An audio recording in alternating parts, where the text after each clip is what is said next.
Comme partout en France, la Franche-Comté doit faire face aux déserts médicaux et c'est d'autant plus urgent qu'un médecin sur deux a plus de 55 ans dans la région. La petite commune de Belle-Herbe, par exemple, se bat comme elle peut, pas très loin de Baume-les-Dames. Lucie Thierry avec Jean-Louis Saintin. Belle-Herbe, 600 âmes, petite commune au centre du Doubs, à 30 minutes de la ville la plus proche. Dans sa maison de service, psychologues, ostéopathes ou psychomotriciens se côtoient.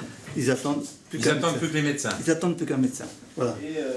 En 10 ans, la structure a vu passer plusieurs médecins, mais aucun n'est resté, découragé face à la trop grande charge de travail.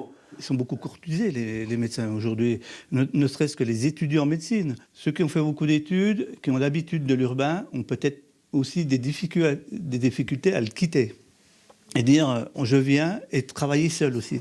Lui n'a pas l'intention de partir, installé avec sa compagne, ce qui n'est à trouver ici les équipements nécessaires, comme ce bassin de balnéothérapie, financé par la collectivité.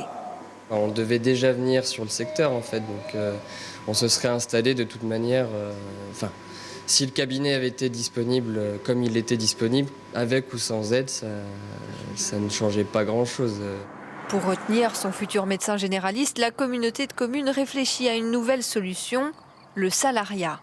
Dans le département du Doubs, si le nombre de médecins par habitant est au-dessus de la moyenne nationale, certains secteurs sont défavorisés comme la vallée de Sensé ou le plateau de Mèche.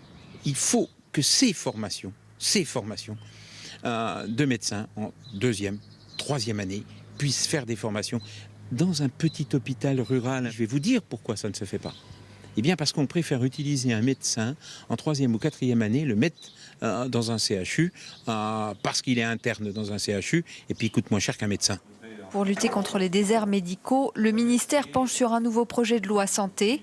Le sénateur centriste du Doubs en est le rapporteur et rendra ses préconisations le 21 mai prochain.